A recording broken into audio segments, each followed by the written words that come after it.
From Dante's Inferno. All hope abandon, ye who enter here. Such characters in color dim I marked over a portal's lofty arch inscribed, whereat I thus, Master, these words import hard meaning. He, as one prepared, replied, Here thou must all distrust behind thee leave.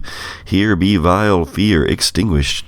We are come where I have told thee we shall see the souls to misery doomed, who intellectual good have lost. And when his hand he had stretched forth to mine, with pleasant looks, whence I was cheered, into that secret place he led me on.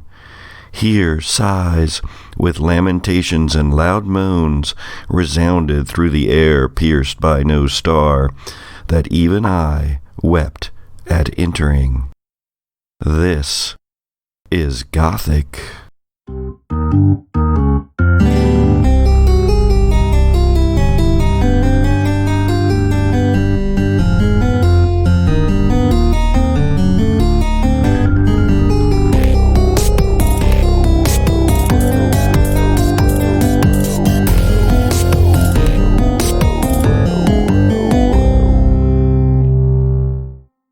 Hey there, Sojourners.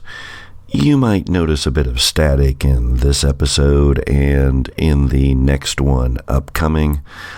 We apologize for that, and hopefully after these next two episodes, we'll have that fixed. Meanwhile, come with us into the dark for a Lori flashback. Marine lies askew and broken atop a moss-covered rock at the littoral of sea and shore. A cliff face, 900 feet high, looks out over the scene, but does not seem to care that Marine's body is impaled by the shaft of a still thrumming spear, or that angelic blood streams down the rock, soaking the moss and the pale sand below. A waterfall thunders down from the Scottish heights above, a veil across a broad cave mouth. It is twilight, and Harrisel cries out a warning to Lori, a sound that is like rain falling on wind-blown trees. Some time earlier, when the sun was higher in the sky, but still as cold, the three of you stood upon this mossy shore and considered the veil laid across the face of the cave, contemplating entry. Let's start there. All right.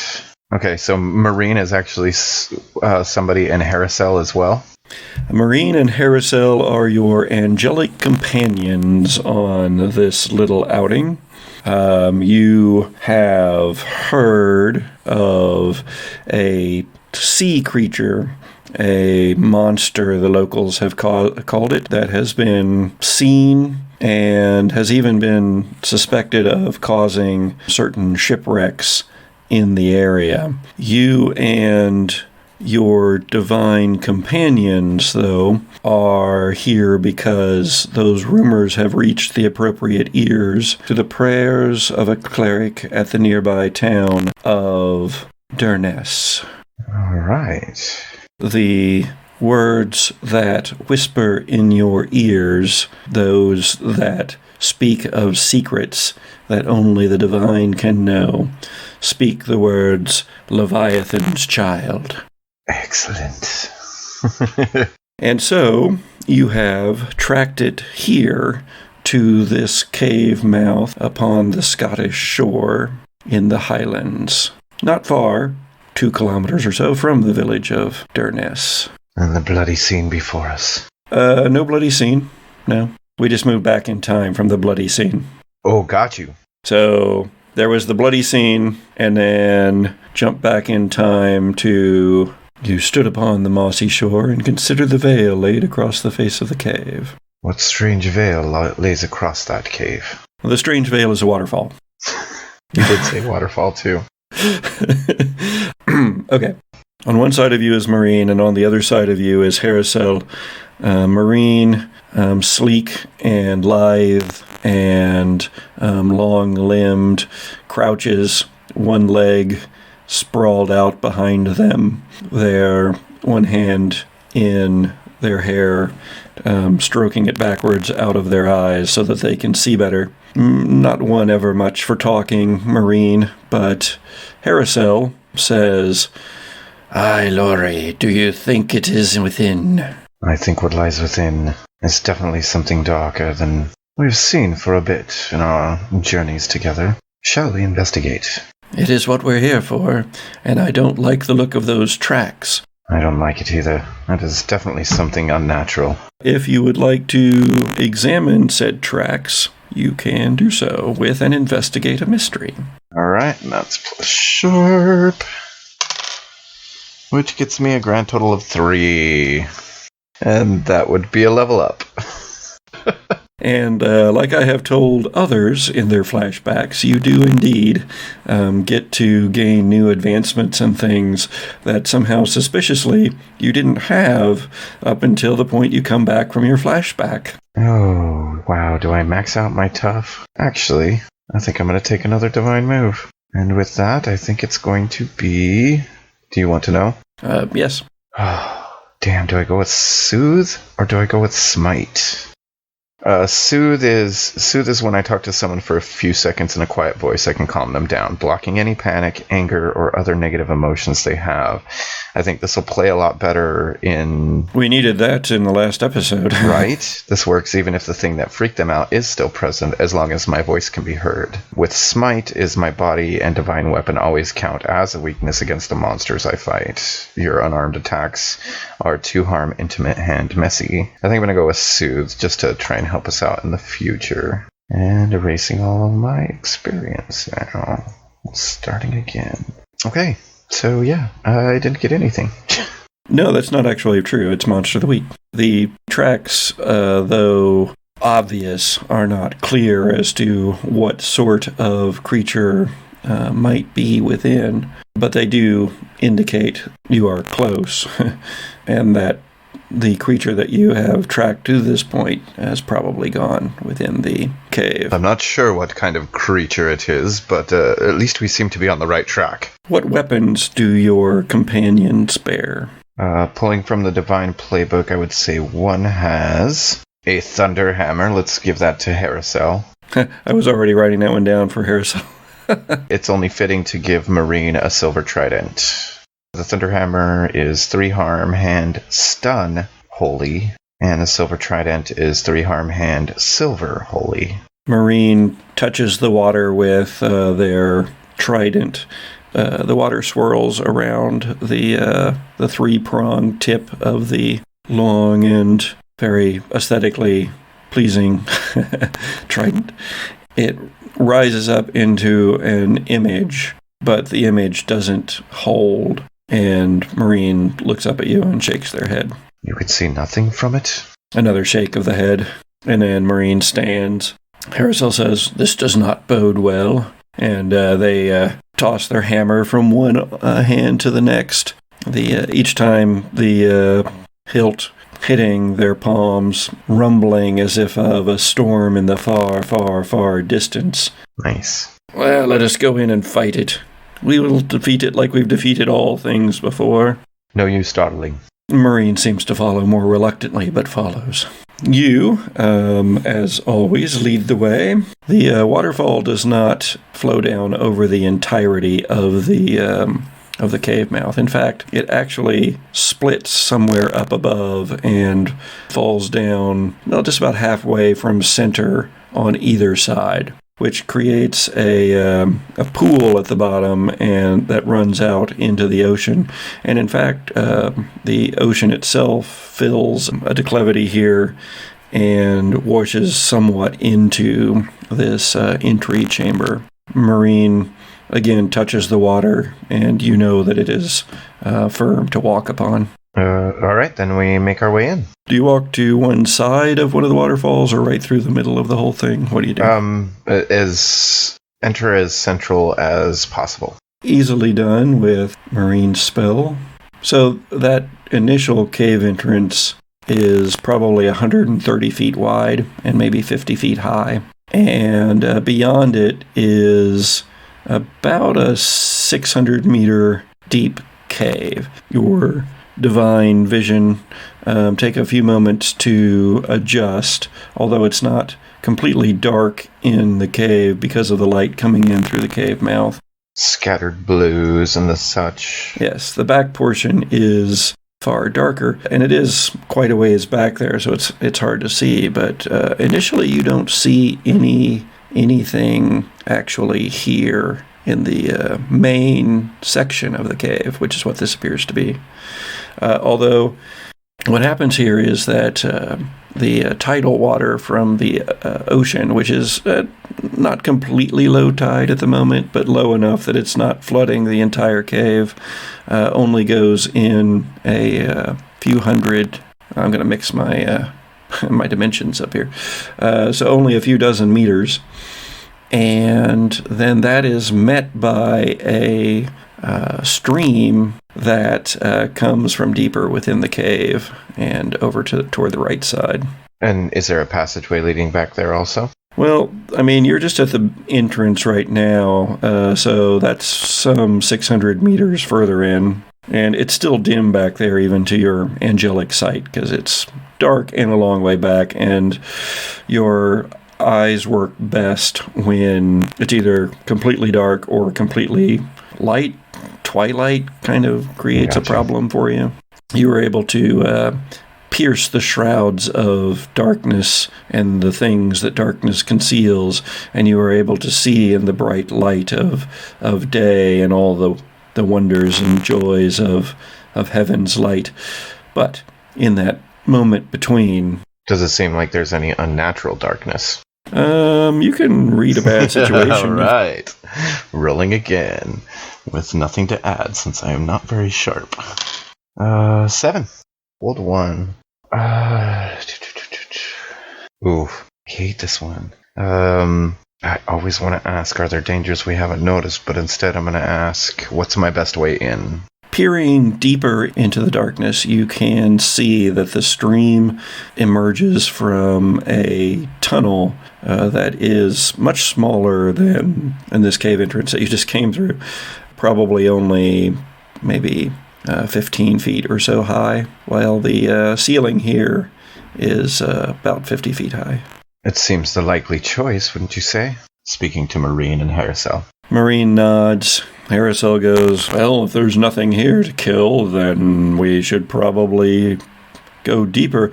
Although that entrance does not seem to be of the size of the sort of creature that we are stalking. Have you not seen an octopus escape from a jar? It's interesting how some sea creatures can fit through the tiniest of holes. Even some land creatures, for that matter. I've seen cats that seem like they are liquid. Marine looks at you and raises an eyebrow. Harrisel laughs and then says, and why did you have an octopus in a jar in the first place? Don't ask. It's some of the failings of these poor creatures of this world. The humans torture the other innocent creatures of the world, and it's just something I happen to have seen one time. And while you're discussing this, because you didn't ask, are there dangers we haven't noticed? I knew I should have asked that.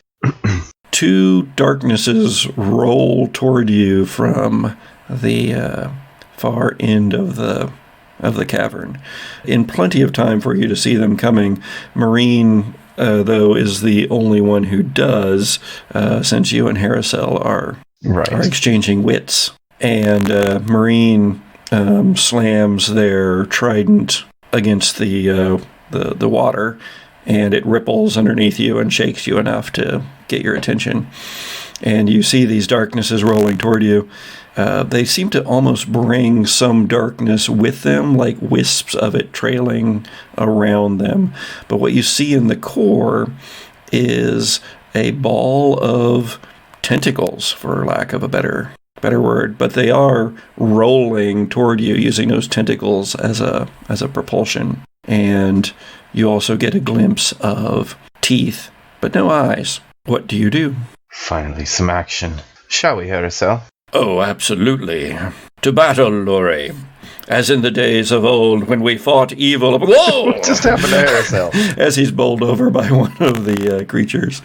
Yeah, go into kick-ass mode. go ahead and roll kick some ass. This is what I really like anyway. 8 plus 2, 10. Describe this scene to me. You have that whip still, or do you have a different weapon here in the past? Still loving the whip. As the tentacles roll towards me, I lash out in their direction, trying to keep them at bay.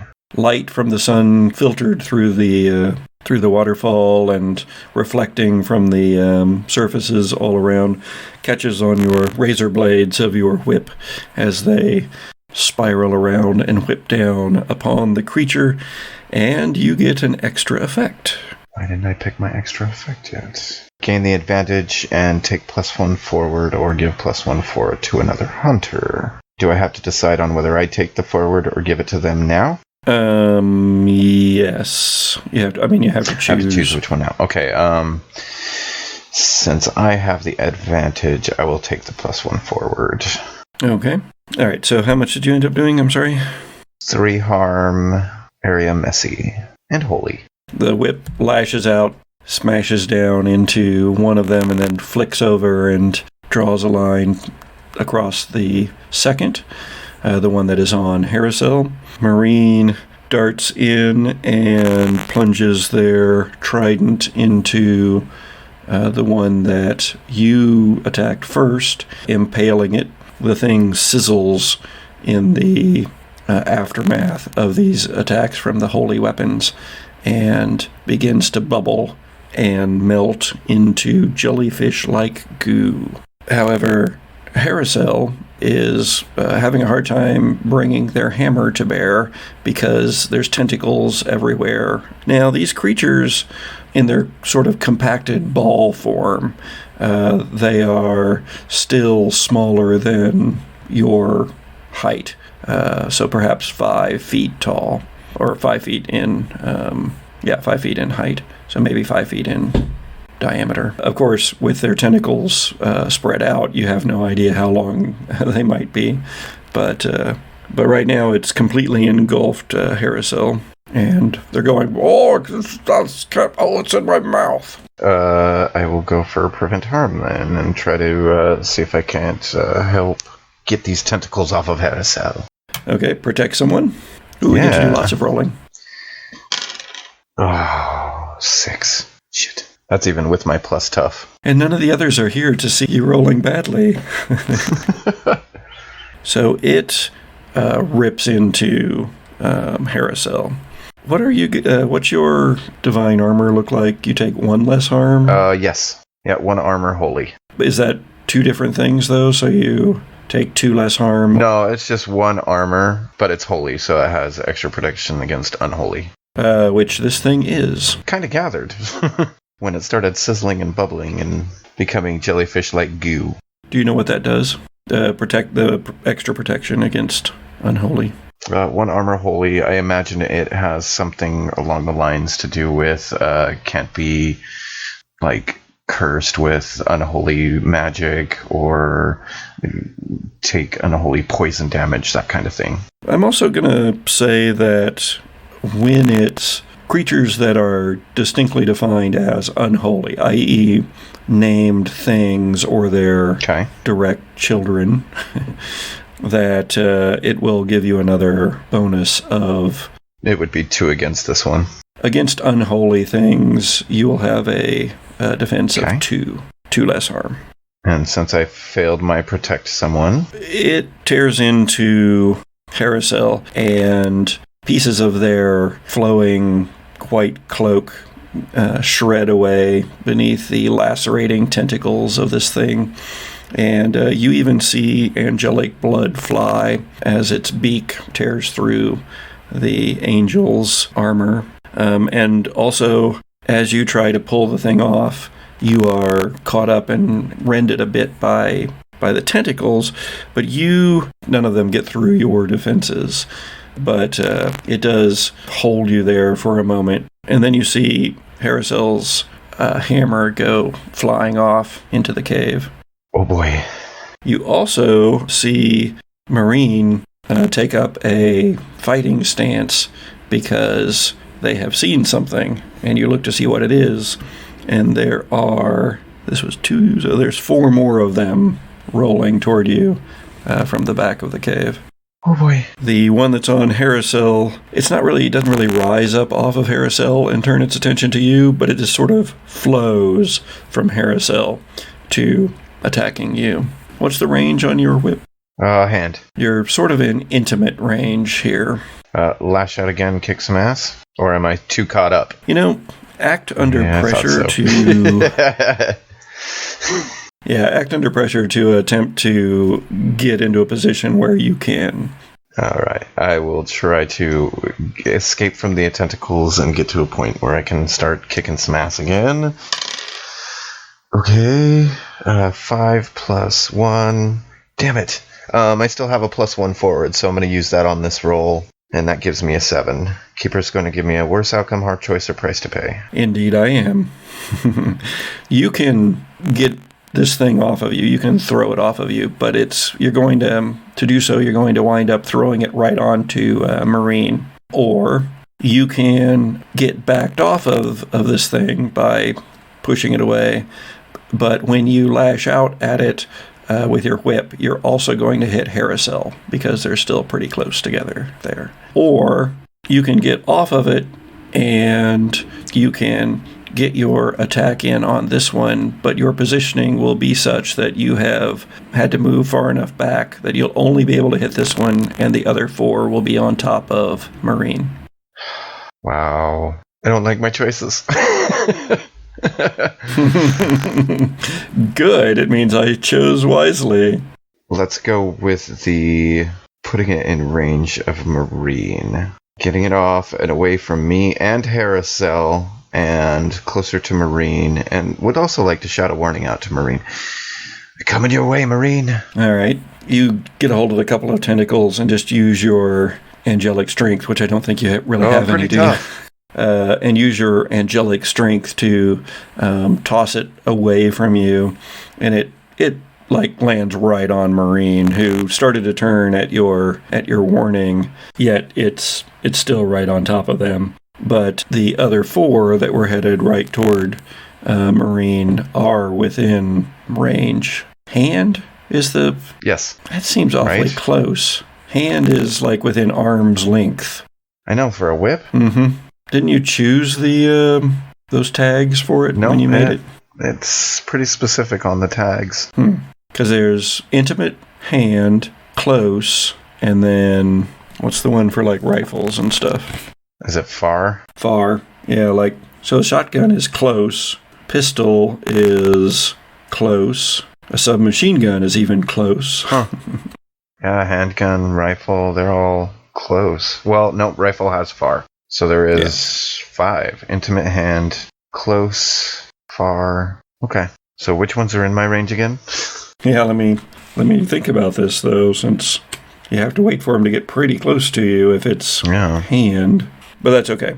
We've already set up in canon that it's a little further out than arm's length, but it will have to be relatively close to you to... Understand. I don't mind charging right into the middle of the fray. So you toss the one of these things over into Marine. Marine goes down underneath it, but seems to have the trident in such a way that it looks like they're going to be able to do some damage to this creature, while the other 4 are rolling along, not in an even line, but pretty close. Like a horizontal line toward me or a vertical line toward me? Horizontal, and maybe 7 or 8 feet apart each. Okay. You see that they're going to where Marine is, because they are the furthest ones into the chamber at this point. So you could move to step into that space if you wish. I will definitely move into that, since, I tossed the thing that direction anyway. Just had to regain myself and back to doing damage. And by doing so, you can choose to either protect someone, because essentially you're protecting Marine from further attacks from these things, or you can just go with a straight up kick some ass. Let's go with kick some ass for this one. Focusing mostly focusing mostly on the one that I threw onto Marine, and if any of the others get close, lashing out at them as well. So do you want to wait until they're right on top of you? It won't take very long for them to be there. As long as it doesn't put any extra harm at my other party members. You've positioned yourself now between them and Marine. I will take that breath to focus my energy and let them get a little bit closer before I lash out then. You take that steadying breath, feeling the divine will flow into you. That monsters must be destroyed, these abominations upon the earth. And then you lash out with the whip, making a circle of death all around you. +2, 10. Yay. Extra effect. For this one, I think I'll go ahead and do the inflict terrible harm, so +1 to the harm. And given what you do for your base damage, which is 3, so 4 total, you slice through all of these, and all 5 of them begin bubbling and oozing and dissolving into jellyfish-like masses of gunk, some of which is washed away by the stream.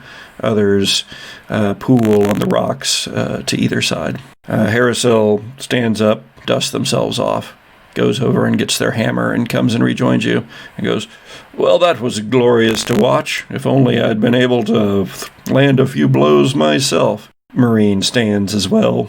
Do either of them look like they need healing? Harrisel, their clothes as they walk toward you, clothes and armor re-knit together in the way of divinity. But you do still see a wound on their neck from a beak. I fear that might not have been the end of this unholy adventure. Seemed a little too easy, my friends. Let's see what I can do for that wound on your neck, Harrisel, and I will lay on hands. Let's see, 7 + 1, 8. I can heal harm or illness, but I take it into myself. A wound appears on your own neck where it meets the shoulder, but then fades to a scar. Any harm taken for that? You do take one. Yeah, you do take 1 harm. Ah, thank you, Lori. And they rub their neck. That's better. Marine looks around and roll investigate a mystery for me. Sharp. Oh, big whopping 5. Work experience? Mark experience again. Holy crap. Wow. Flashbacks are murder on you guys. I'm going to go back to my phone dice instead of these bone dice. Yeah. Oh, is it the bone dice? That's the one that Sharon used for her they worked pretty flashback good too. For me last time, though. Anyway. True. So yeah, I investigate, but what do I find? I'm actually going to take an effect from a different game, from Dungeon World, in fact, where when you do something like investigate, you discover an unpleasant truth. Okay. If you fail. So I'm going to take that as one of my options for a little home rule option here, because often what happens if you fail, you reveal more information about your movements, about your actions to the monster. Man, let me think about this. No, I like that too. So I'm just going to do both. Here's what you discover. So Marine pokes one of the jellyfish globs with their the tips of their trident, and kind of does a spaghetti-like roll kind of thing up onto the tine of the trident, and then moves it over to the water and swishes it around in the water, and up from the water comes an image of those creatures. Then that image becomes much larger and then splits into these smaller creatures, and those roll away from it and then roll back to it and become part of it again. And then the whole image created by the water splooshes back down into the stream. And Harrisel goes, "Well, that didn't look good." And somewhere deeper within the complex of caves, you hear a roar that causes a rumbling, that causes rocks and such to shift from the walls and tumble down the sides of the cavern. pillars here support the ceiling, natural pillars on either side. One of those actually kind of cracks a little bit at the sound of this roar, which is a roar of both hate and anguish. Well, it seems like we've angered the beast, and you know what they say about cutting the head off the snake, shall we? No, what do they say? You spend far more time with mortals than I do, Lori. Well... Also, what's a snake? Really, Aracel? Do you know nothing of this world? No, I'm just messing with you. Those are those things on the heads of Medusa, right? Medusa was a myth, at least I think. Anyway, this one, unfortunately, I think we have to... I want to say it's some kind of community mind, and, well, it seems like we've angered it by taking out some of its lesser creatures, so shall we move on and do what we're here to do? Indeed. And so you move further back in the into the cave system. You follow the stream back. You can actually walk on ground at this point. You don't need marine spells to harden the water enough for you to walk upon them. And no comments from the marine gallery? Just a nod when you said that that bit about the whole being more powerful than the parts. As comforting as ever, Maureen. Shall we move on? Maureen grunts. That's great. So you make it back to that secondary cave, that tunnel, and in you go. It's a passage that goes back not terribly far, but you see beyond another cave open up, much smaller than the entry cave. It's also got the sound of running water in it. And as you get in there, your eyes adjust and you see that the water is coming from a small crack that is at the far end of this cave in the ceiling, right where it meets the wall. So the water is kind of flowing down the side of the wall there. But far more important is the creature that occupies the bulk of this space, which is a much larger version of those small ones that you saw out in the larger cave. It opens its beak and roars again. And I would like to... I don't know. Do I know anything about something of this nature? Well, that would be... Investigate a mystery. Investigate a mystery, I guess. So that you can ask that all-important question, 7. What is it? What sort of creature is it? This is, as the voice in your head said, Leviathan's daughter, a creature of the darkest depths of the ocean, blind but able to sense the movement of beings nearby through water or ground. A terrible and mighty thing that is not as powerful as its parent, but certainly powerful enough to sink ships and even destroy seaside villages if it so desired. Any other information that I would know about it then? Probably not. Just lore. Well, looks like we found ourselves a really good prize, Harrisel. I must... Indeed. It uncoils, the creature uncoils its tentacles and looks like it's about to lash out. If any of the smaller ones cast out it, don't waste your time with them. Just try to banish them and focus on the central being. Aye, sounds good. For the glory! As I rush in. And the fight begins. Kick some ass. Alright. Come on, rolls. 7. Okay. You are thrown backwards as you deal your damage to it, as your whip lashes into its fleshy parts. The shining holiness of your weapon indeed cutting through it. But even as it does so, you see that some of the wound almost immediately heals. Okay. Harrisel and Marine do the same with their weapons.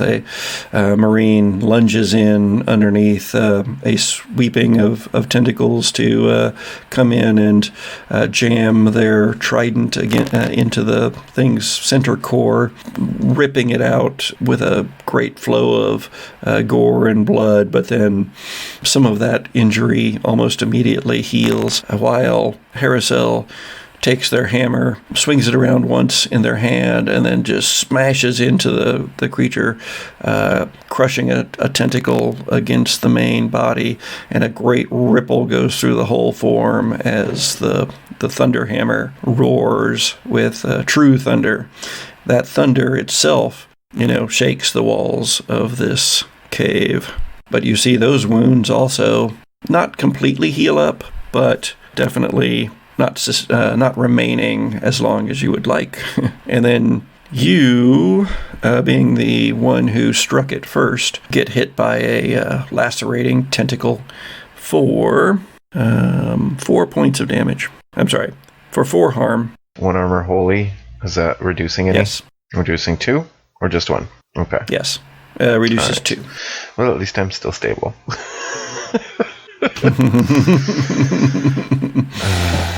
What do you do? Now, there was some harm that wasn't healing up right away. And was that specific to Harrisel's damage? No, all of your weapons, some of your harm got through. But if you had to guess, in game terms, yes. So from each wound, it seems to be taking about 1 harm less. Still did 6 harm to it this round. Right. It does still have bloody swaths along its side, a great bruise from where Harrisel struck it. And of course, only part of your lash wound has healed up on the side of the creature. Some of that still remains, oozing blood and such. I am going to continue to attack. Okay. We'll go ahead and continue to kick some ass. Nobody looks like they're in any trouble at the moment other than me. It just hit you.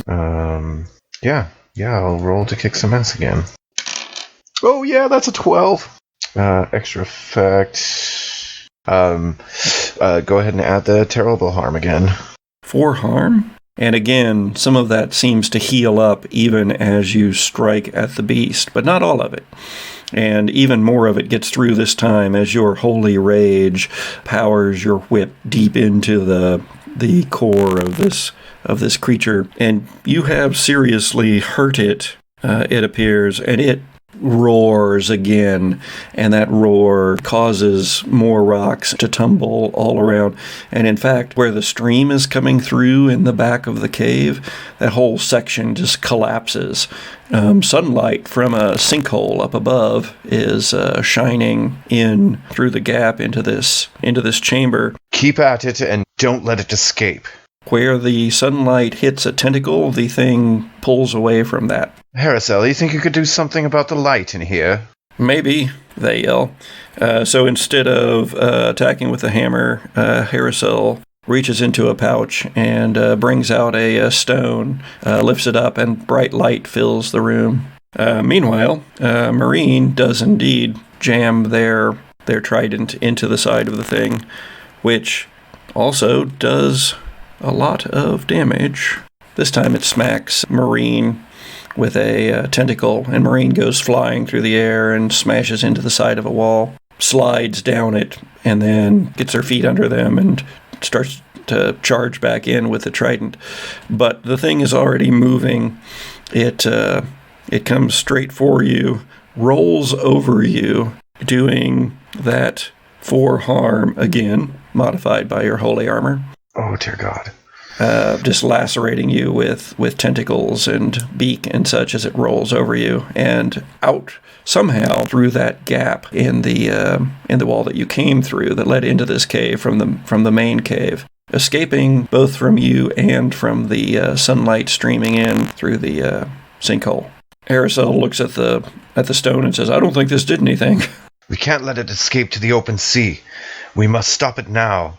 You have taken 4 harm, have you not? Yeah, I have. I'm at 5. I'm unstable. I get to take moves whenever you take harm, too, like knocking you out and doing things like that. Okay. But in this case, you try to yell those things that you want to say, but all that comes out is a croak. And Harrisel looks at you with a bit of horror in their face and then comes over to you and presses their hand against your head and takes some of your damage into themselves. A full 2 or less? Let's call it Okay. 2. That brings me back to stabilized. And Harrisel will have 2. You feel the holy warmth of healing light pass through you. That connection to the beyond, to the divine. You feel Harrisel take some of that pain into themselves. They wince, but straighten and then go, "You're right. We cannot let it get to the sea. Let's go." Maureen, is there any magics that you can use to seal the cave before it can escape? Marine nods and kneels by where the stream is going out into the main section. Marine just needs some aid in that he needs you to roll use magic. I got it. Ooh, plus my weird. I don't get to roll that one very often. Alright.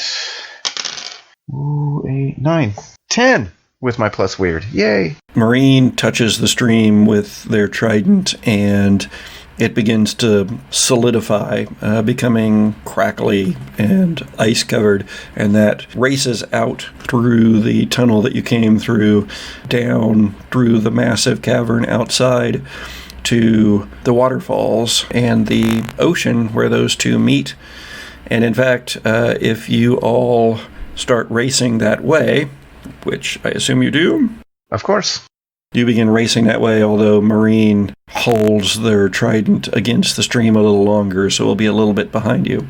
But you race out into the main cavern just in time to see those waterfalls spreading, reaching down almost to touch the waters of the ocean that are spraying upward to create a wall that blocks the creature as it smashes into it. There's a great rumble, and those pillars shake and begin to crack again, but the thing cannot get past the wall of ice, at least yet. Instead, it turns, sensing you behind it. Probably mighty pissed. Harrisel tosses the glowing stone that he has aside, where it continues to glow, lighting up the area, but doesn't seem to have any effect on the creature. Only direct sunlight. Any light shafts coming through in this cavern? I can't remember if there were. No, only diffused light from the front of the cave. Kick some ass. Okay. Even with my tough, that's still only a 6. I'm going to spend a luck point. Okay. So that changes it to a 12. Yeah. Yes, indeed it does.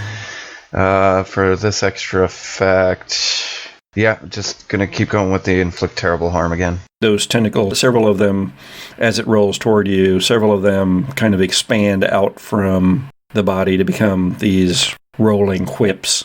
You know that those are just going to tear you apart, even with your defenses.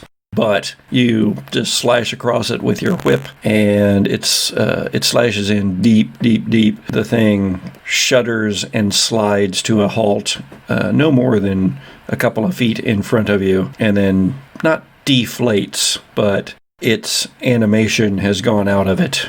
Marine catches up.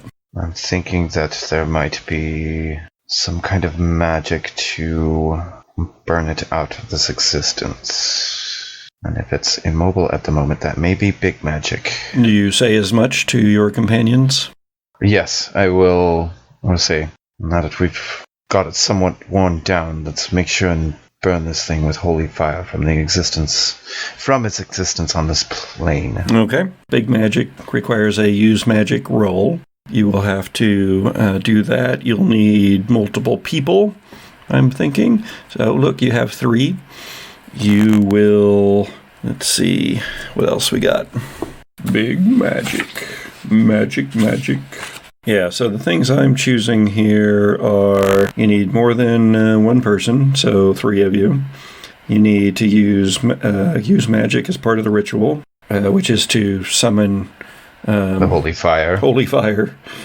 And yeah, that seems pretty good. It'll take a little bit of time, but not a lot. You need to draw certain Kabbalic runes around it in the dirt and the stone. And we shall set about doing that then. Make certain marks upon the walls in ancient Neolithic languages. So this takes a minute or two to do as you and Harrisel work on that while Marine brings down the magic that created the ice wall and also prepares themselves, since they have a bit more knowledge in the mystical arts than the other two of you.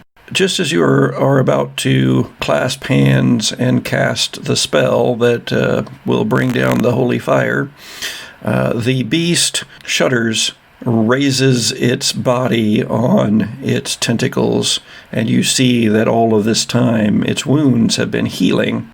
Roll use magic. That is with my weird, 8. I guess it wouldn't matter. 7, 8. 8. Okay. So with 8, It's a glitch. You get to choose that glitch, I believe. I choose the effect and glitch. Okay. Oh. Has a problematic side effect. Okay. Do I choose the effect also, or is that in your realm? Nope. Okay. That's me. I get to do that. Here's what happens. You begin chanting, the three of you. You feel the power flowing through you, both from the ground below and the sky above. You feel a pressure building above you.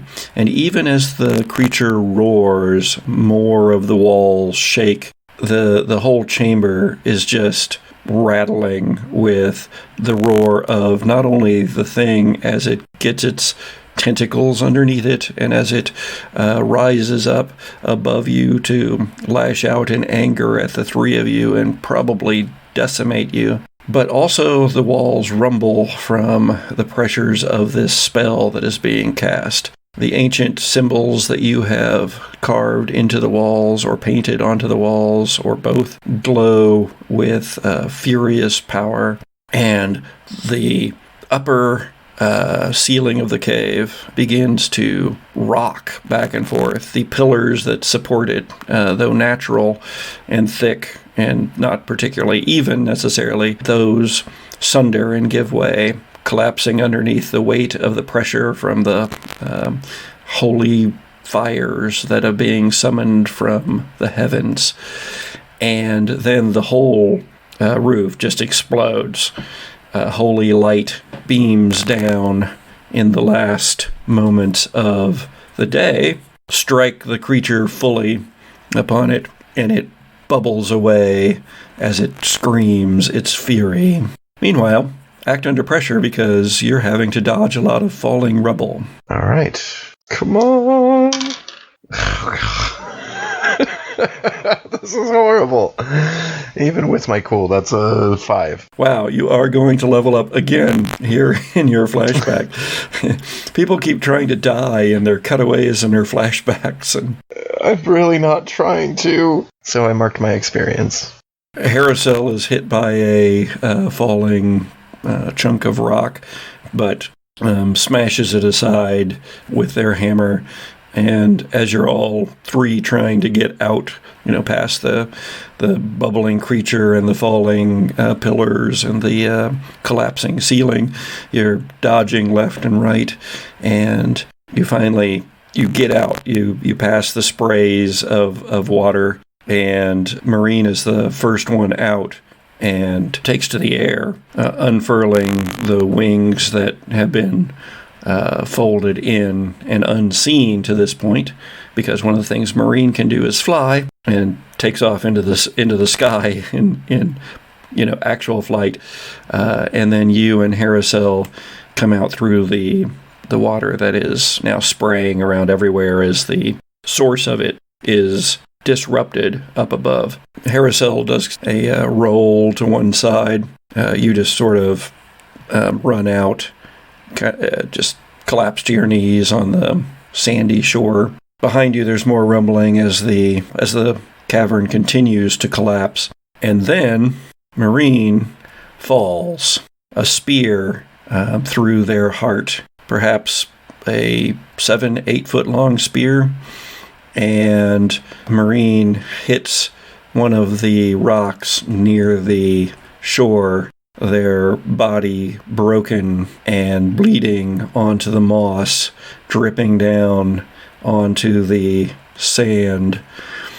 And even as Harrisel shouts a warning to you, you see that spear dematerialize and just kind of vanish right in front of you. And you look up and you see a figure on the cliff side, way up high, but a human figure, or at least one that has 2 legs and 2 arms and is humanoid. You see the spear reappear in their hand, and they are obviously trying to hold their position, hold their balance, as more of the cavern collapses off to what would be their right and what is directly behind you. You see that figure pull back with their arm and throw the spear again right toward you.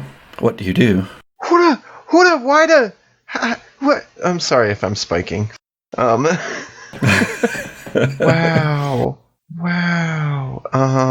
Well, I tried to dodge the spear, of course. Act under pressure. I'm claiming a hard move here. The figure throws the spear right toward you. You're just so shocked. I mean, you're wounded still from the fight with Leviathan's daughter. You are still reeling from seeing Marine lying there dead, somehow dead. You just can't act quickly enough. But Harrisel does, and they throw themselves in front of you, and the spear pierces their back. They are looking right at you, and you see the blood fill their eyes, and then they fall over to the side, just as surely and solidly dead as Marine. Can I grab the spear before it dematerializes? That's an act under pressure. 7. I rolled a 7. Interesting. You can grab the spear, but when it dematerializes and returns to its wielder up there, you'll go with it. Or you can grab the spear and keep a hold of it, but it will deal damage to you as you fight its impulse to return. Or you can grab the spear and keep it, but in doing so, you will have lost any opportunity you might have to save Harrisel, if that's even possible. Oh, yeah, I was just expecting that Harrisel went down like Maureen did. Okay. They did, but it's so quick that you might, maybe, be able to lay on hands fast enough. But you don't even know if that would work. But it's a possibility, but you would have to let the spear go. And if you let the spear go, then it goes back to the wielder, who then will have the opportunity to throw it again as well. I choose to ride the spear back to the wielder. You grab the spear, and you feel it shift. The same as when you travel from place to place using your ethereal angel wings. This thing takes you to the top of the cliff, right next to a human, not particularly imposing, dressed in pants and a shirt and a coat, all over a doublet, wearing a hat. And his features aren't anything particularly to note. He is just a man. Do I sense anything otherworldly from this supposed man? You can reach out with your angelic senses and investigate a mystery. 7. 1. What? Oh, geez. What is being concealed here? When you arrive at the top of the cliff, you have a hold of the spear, and he staggers back from you for a moment. And he just looks at you with this rage and this hatred in his eyes. And he says, I'll slay you by my very hand. I will. If I can't do it with a spear, then I'll do it with my fingers. Know my name. I'm Callum McKay, and your kind killed all the things I loved. So I'll kill ye back. And then he makes a leap for the spear and starts trying to wrestle it away from you. What do you do? I'm going to use my new move. I'm going to try and soothe him. When I talk to someone for a few seconds in a quiet voice, you can calm them down, blocking any panic, anger, or other negative emotions they have. This works even if the thing that freaked them out is still present, as long as your voice can be heard. Why? Why have you done this, and why do you blame us? What has happened? The angels... And he still tries to... He's got his hand on the spear now, and you have the hand on the spear too, and you're both kind of locked there. Your angelic strength against his, apparently, at least what he considers to be righteous fury. And he stares you straight in the eyes, and he says, "It was one of you came to me cabin at night when I've be gone, and slew me own beloved Kate. And when I came and I seed her like that, I went to the dark places, I did. And I found out what ye'd done, what one of ye had done, come from your vaults of heaven, come from your palaces of light, to punish those you find wicked. What right have ye to find us wicked? What right, I say? Well, wicked you want us to be, wicked I'll be. I went to the crossroads, I did, and met me a man there that gave me what I needed, gave me this, and I shall wrest it from your hands and shove it through your demonic heart, angel." So how much soothing took effect? As you stare into his eyes, and as you murmur words of peace and calming, you see that he's losing the fever in his own eyes. It's tough, because this is somebody who has apparently spent whatever amount of time they have spent working toward your destruction. Maybe not you specifically, But blames all of our kind. but definitely your kind's destruction. As he starts to calm, I would like to ask more questions. Did you find the name of this one through your crossroads, demon? Did you get a name of who slew your beloved Kate? Oh, I did, but it doesn't matter, does it?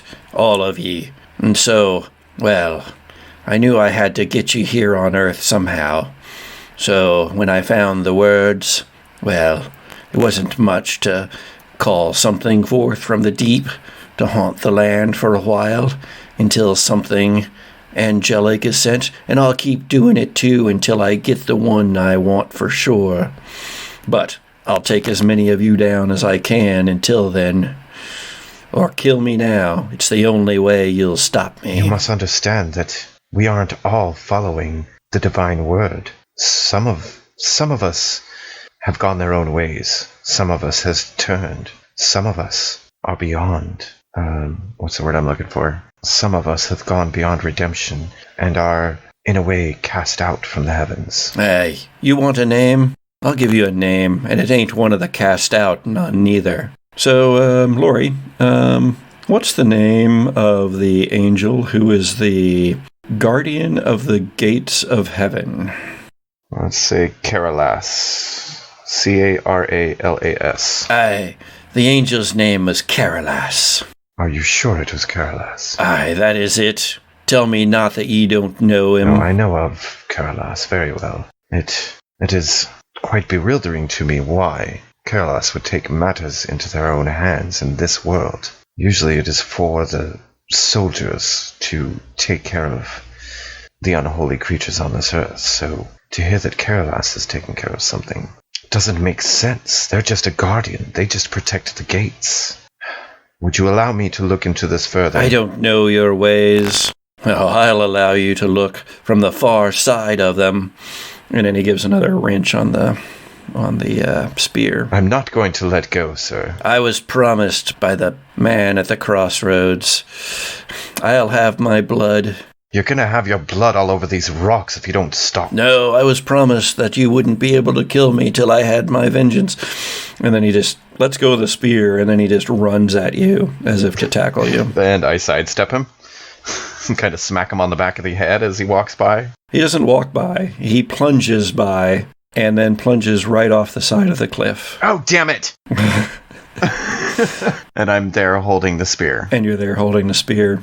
He screams, and you hear a wet thunk as he hits the rocks down below, probably not far from the bodies of your friends. Does he unnaturally get up, or is he splattered? He appears to be splattered if you look over the edge. Yeah, I'd still like to go and make sure everything's okay down there and check on my friends to see if there is anything possible that I can still do for them. There is not. They have been slain, and in fact, you feel the evil in... Evil's not maybe the right word. You feel the power in this spear. This spear is something that you've not even ever heard of. It doesn't mean that such a thing, hasn't ever existed before. Maybe it's something from, the darkest periods of time. But this thing, you feel it. It erases the angels that it kills. It's an angel killer designed for that one purpose. And are their souls erased? Are they just completely gone from all existence? That's what you're feeling from this thing. That's the sense you're getting from it. I also feel that it's not completely unholy. Yeah, itself reasonably neutral.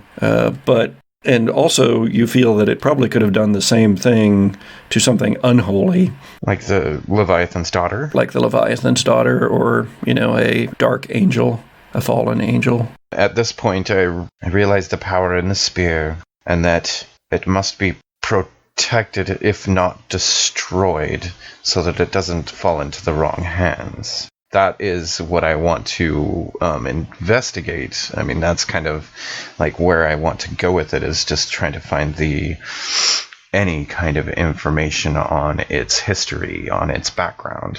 How are you feeling about the deaths of your companions? I mean, the true deaths of your companions, which is also something you're not sure has ever happened before. It's shaken me. And, I mean, like I said, I'm bewildered that one of our own would put themselves into the affairs of man when it is normally the unholy that we are sent to take care of. And for somebody that's supposed to be, watching and controlling the gates of heaven to have taken an active interest in that, it has me questioning also. So now I'm questioning where certain angelic loyalties really lie, if the Dark One is rising, and if angels are going to be choosing sides again and have a great holy war in one sense or another. So I definitely want to figure out where it came from, how it got into this guy's hands, and curious if I can find the Crossroads demon and find out more about how they were able to give Gallum McKay the spear and where the hell they got it from. But yeah, I'm pretty shooken about losing the angels. It's not an easy thing to do to kill us. The Crossroads dealer can be tracked down. This is a weapon that should not be in the hands of men. Hell, this isn't even a weapon that should be in the hands of the divine. How could it have been brought into this world? I will find that demon and make him pay for the deaths of my friends. Roll investigate a mystery. 7. What's your question you'd like to ask? Well, that's kind of a moot point because it seems like the spear can hurt it, so I've got that in hand. Where did it go? So in this case, a slight modification of that. Where did it come from? You spend actually some years it takes, but you track down the being that delivered the spear to Callum McKay upon the Crossroads. When you find them, they're actually living in a house in London. It is a second-floor room, and you have materialized at the door. There are wards put up, so you actually have to knock on the door to get someone to answer it. All right. I knock on the door, and the man that answers, I look him in the eyes. All of the years of festering over my dear friends Marine and Harrisel, who died from the spear as well. He opens the door, and you have every intention of questioning this being. But when they open the door, all that you are filled with is rage And maybe it's coming from the spear, or maybe it is from within you. But just all that rage comes bubbling to the surface that has been accumulating over your years of searching, as you once again, as fresh as if it was moments ago, see the bodies of your dead companions lying there on that beach in Scotland, and it overwhelms you. I say, "Here's your spear back," and I jab it right into his chest. And you jab the spear into the chest of Chauncey Candlewick. The Gothic Podcast is produced by C. Patrick Nagel, with theme music by Zoe Hovland and cover artwork by Jared George Art. Listen to The Gothic Podcast on Podbean or wherever you get your podcasts. Follow The Gothic Podcast on Twitter, Facebook, and Instagram, or email us at thegothicpodcast@gmail.com. Support for The Gothic Podcast comes from you, our listeners, so please visit our Patreon page. Thanks.